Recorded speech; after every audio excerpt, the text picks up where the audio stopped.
Selamat pagi Bapak Ibu Saudara. Hari ini firman Tuhan menyapa kita dari bacaan firman Tuhan Kisah Para Rasul 13 ayat 22b. Kisah Rasul 13 ayat 22b. Tentang Daud Allah telah menyatakan, "Aku telah mendapat Daud bin Isai, seorang yang berkenan di hatiku dan yang melakukan segala kehendakku." Renungan pagi ini mengajak kita sama-sama belajar dari seorang pribadi yang bernama Daud. Bagaimana hidup Daud berkenan kepada Tuhan dan bagaimana kita bisa hidup berkenan di hadapan Tuhan. Yang pertama, mari kita lihat, bangunlah keintiman dengan Tuhan. Mazmur 119 ayat 164. Mazmur ini ditulis sendiri oleh Daud yang mengatakan demikian. 7 kali dalam sehari aku memuji-muji Engkau karena hukum-hukum-Mu yang adil.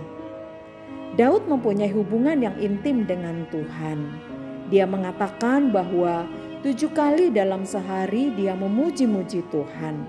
Dengan ini jelas bahwa Daud memiliki hubungan khusus dengan Tuhan. Di Mazmur yang lain, di Mazmur 5 ayat 4, Daud juga mengatakan, "Tuhan, pada waktu pagi Engkau mendengar seruanku. Pada waktu pagi aku mengatur persembahan bagi-Mu dan aku menunggu-nunggu." Setiap pagi Daud datang ke hadirat Tuhan dan Daud sangat antusias untuk datang kepada Tuhan. Pergaulan Daud yang karib dengan Tuhan, keintiman Daud dengan Tuhan membuat Tuhan berkenan kepadanya. Yang kedua, bagaimana hidup berkenan di hadapan Tuhan?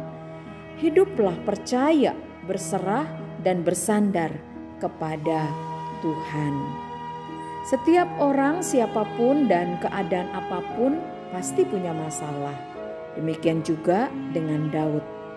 Daud adalah seorang pribadi yang berkenan kepada Tuhan sekalipun masalah yang dihadapinya besar. Satu hal yang diandalkan oleh Daud adalah Tuhan. Masalah besar sekalipun ketika kita bersama Tuhan, maka akan ada jalan keluar dan kemenangan yang kita raih.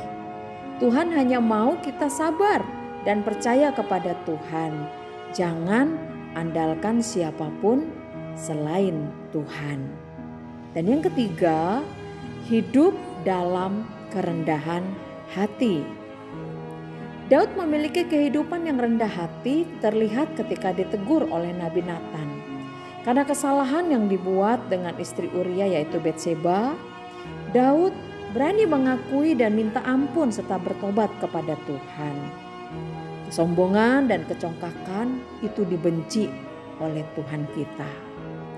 Roma 5 ayat 8 mengatakan, "Akan tetapi Allah menunjukkan kasih-Nya kepada kita oleh karena Kristus telah mati untuk kita ketika kita masih berdosa." Kasih Kristus adalah kasih yang sempurna karena Kristus telah mati untuk kita. Jadi hiduplah tetap dalam kerendahan hati, karena orang-orang yang hidup dalam kerendahan hati ketika bersalah, ditegur dan diingatkan dengan kerendahan hati akan mengakui dan bertobat. Karena kerendahan hati akan membawa kita kepada perkenanan Tuhan. Sehingga apa yang tidak pernah kita pikirkan timbul dalam hati dan kita lihat akan disediakan Tuhan bagi kita. Supaya kita mengalami perkenanan kepada Tuhan dan menerima janji-janji Tuhan, kuncinya yaitu hidup yang berkenan dengan cara jalin hubungan yang intim dengan Tuhan, hidup terus percaya, berserah dan bersandar kepada Tuhan, dan selalu hidup dalam kerendahan hati. Sebagai orang percaya, kita harus mengalami perkenanan Tuhan dalam hidup kita, karena Tuhan Yesus sungguh sangat mengasihi kita. Selamat menjalani sepanjang hari ini, selamat beraktivitas. Tuhan Yesus memberkati kita semua.